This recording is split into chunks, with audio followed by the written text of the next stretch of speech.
If you don't have significant money to invest, you shouldn't be focusing on investments. I think the last 2 years have been a fantastic period of wealth creation.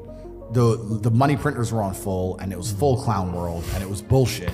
And a lot of people made money during the clown world and spent it all, and they now think they're going to continue to make money in clown world that's ways. not happening. No, the real world is back. What is the very best way to make money then in 2023? That's a good question, because that's what you should be trying to do. You should be trying to make money, because if you're maximizing.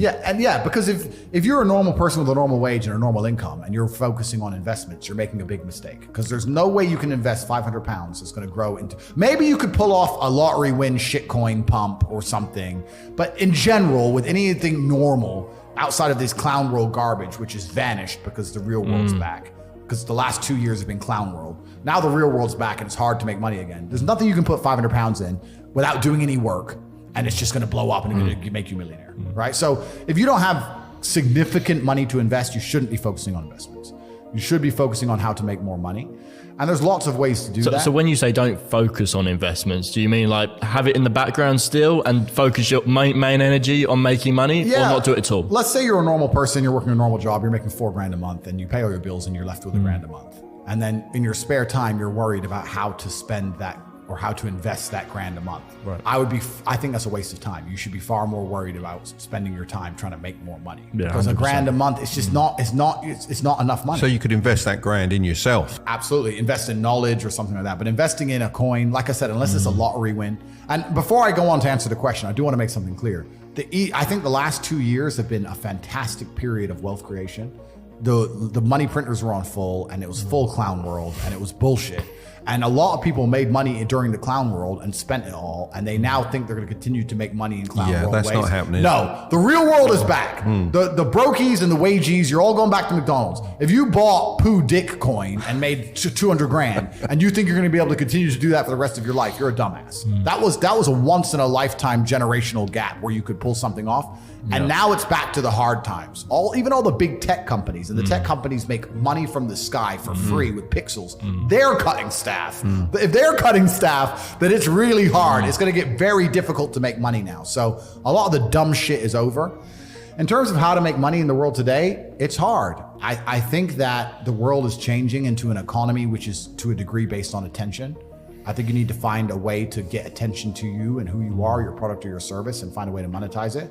So the easiest way to do that is to have some knowledge. Even the podcast you guys run is an extremely efficient podcast. If you compare it to some of the other YouTube channels, like the big ones, like where they do these crazy stunts and stuff. Yeah. For you to get views, you talk. Yeah. For them to get views, they have to build a set and build that. It's not efficient, right? You need to find an efficient way to get attention, and then you have to prove yourself credible in your field and attract customers. And I think the best way to do that is online, and it doesn't matter what it is. And I think if you do those things and you work very hard and you try your best and you're never lazy, you will make some money. That's what I believe. It's quite an amazing world, isn't it, with digital products, because it wasn't that long ago. If you said to me, everyone in the country is going to give you a penny, but you've got to go and get it, you couldn't actually afford to go and get every penny from everyone in the country. You would lose money doing it. Nowadays, you can do it, can't you? That's an amazing way to look at it. And it's absolutely true. Yeah. And one of the benefits of globalism and all the things we were talking about earlier on the podcast is now we're in a globalized world, and a lot of the products and services and things you can offer can be offered to absolutely everybody. So inside of don't want to do a plug, but I will, but inside of our university, we teach a bunch of things. We have 18 modern wealth creation methods, but they're all based on online. I think online, it's not groundbreaking to say the internet's here to stay and it's the future. And I think that whatever business you're in, you need an online presence to it. And then you have to find a way to attract attention. And the best way to do that is to come across as knowledgeable and interesting. I think that's the best way to do it. If your business isn't an online business, do you think that you have... Tell me a business that's not an online business. That is a hard one. But anymore. if it isn't purely an online business and you don't have location freedom, do you think you are actually free? Because E-Man talks a lot about footballers. They're earning a high income, but they're not actually free because they have to be somewhere at a certain time and they're told what to do. Yeah, and very few people are actually free. And I'm saying very few, because everybody to a degree is owned by somebody. All the entertainers, all the footballers. And even, if you're a CEO, technically you're free, but if you're too free, your business fails. So everyone's to a degree is owned. But you've just said something that intrigued me. Let's try and think of a business that's not an online business. What's not an online business? Laying bricks. Laying bricks, building. Cutting hair. Oh, cutting hair. Yeah, so cutting hair is not an online business. Not that you go to the hairdresser that often these days. In fact, I go twice a week to have my hair shaved. Yeah, because I could. My brother has a full head of hair. I could have a full head of hair. I like having my head shaved. So anyway, yes. So let's say you're a hairdresser, right? Yeah. You're a hairdresser and you cut hair. Then Can I just hold you a second? Do you want to change the SD card on the main camera? Change it. I'll get another coffee. Right, we're back in the room. We are back. Yeah. All right, cutting hair, right? Yeah. So, online businesses, cutting hair. Yes, cutting hair. You're right. That was great. Hang on, let's go. That was so you bad. You can just take it off and then I'll cut it in. Back in the room. Cutting hair. So, Like a TikTok. yeah, cutting hair. So then you have to define what an online business is, because if you start attracting attention online, that could, I guess you could say it's an online business. But let's try and think about something that's purely online. You're going to have to find a problem to solve. So if you're a hairdresser, you can either solve the problem of teaching people how to cut their own hair, which most people are probably not going to be that interested in, or something that goes wrong with hair. So you can say, I'm a hairdresser. I've been a hairdresser for a long time. I've identified men that have male balding patterns that go wrong, or women whose hair is damaged by dye and that can go wrong, etc. I've been a hairdresser for ages. Here's my Instagram page of all the hairs I've cut, and here's the way I can help you. You can start a YouTube channel that shows all the, you know, come up with some health care, some hair thing. You could literally get some cream from X place and add in some avocado oil, some garbage, say it helps people and say it helps their hair.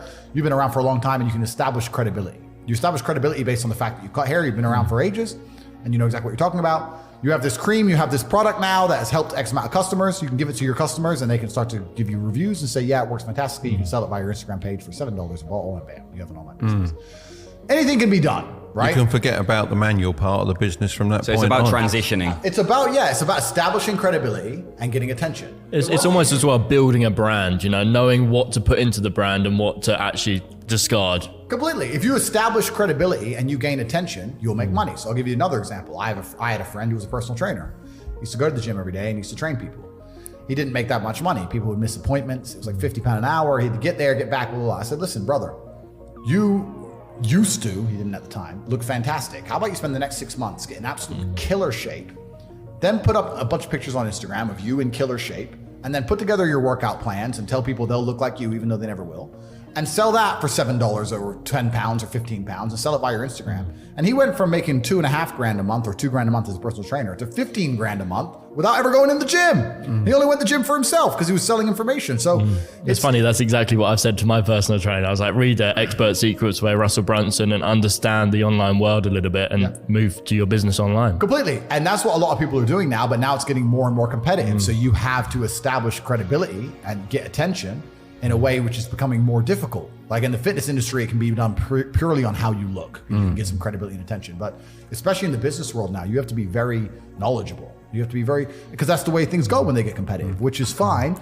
But this all goes back and ties into what we were saying earlier on.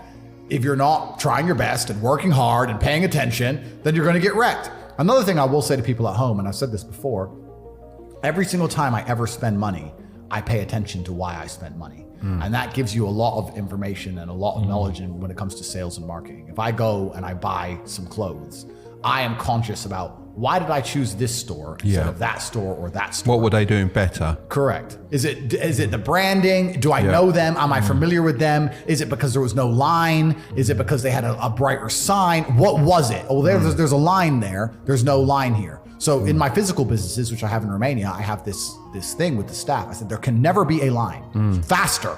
Like, dude, I don't want, but it's just 3 people. No, there are people walking past who won't walk in because there's a line, because that's what I do. No line, but you don't want to look empty. No. So no line until the last customer. Now you talk shit. Yeah.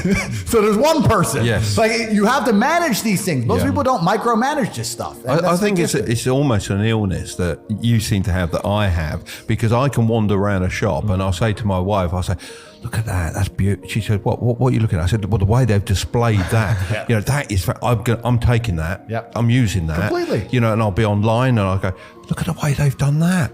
Right, I can morph that into my business. But it is a little illness. But I think you have to have a business to be like that. If Do you've you got something think? to apply. I don't think so, because you can look at other people, what they're wearing, what they're doing. That's why they're standing out. Right, I've got to get that. How do I get that? You either have to have a business or a role model, Yeah. because I remember walking around with Dad and he was like that, and then I took that on. But even though before I I didn't have a started business, business, at that I stage. didn't care about any of that stuff. I'd just be working for a wage, not caring about nothing. But then soon you as I started a discovered Mark business, Tilbury on YouTube. as soon as I started a business, every advertisement, everything, I just look at it. Why are they doing it like that? And you How just do they do analyse it. Exactly. It's a free lesson. You don't have to reinvent the wheel. No. You have to pay attention to seeing people who are doing things and if they work and how they work. And you're completely and utterly correct. And you should do that all the time. Every time you spend money, you should work out how they convinced you to spend money. I had a friend who used to run these radio controlled cars at these model events, and he said, I can't make enough money. I said, of course you can. He said, no, I can't. I said, well, let me re-engineer your business doing this over a weekend. I say, so what's the setup? He said, it's 5 minutes for £1 or whatever it was. I said, right, we'll charge double that, and it's £2 a go. No one knows how long this go is. It's true. Right? Let the queue build a little bit, but as it builds, they get less time. Yeah. It's how fun fairs have worked for years. Smart. Years. Smart. You're right. He made loads of money. Of course, you're right. You nailed it. Absolutely. And that's how things work. And it's simple things. Like I have a few physical companies, I have a few physical businesses, and it can be a simple matter of, depending on, in the business districts where there's men in suits, I have a pretty girl who's a waitress and she works there. The difference that will make to a bottom line is the dude going and flirting with this chick every lunchtime. You'd be amazed. But people don't think about these things. But even if you don't have a business, if you pay enough attention to these kind of things, you'll get business ideas. It'll inspire you. You go, you know what? If you start to really do it, you'll be around, and after a few months, you go, you know what? I can do this better than they're doing it. Because I'll take in that aspect, and they're making mistakes. I can do this better. And that's how you do it.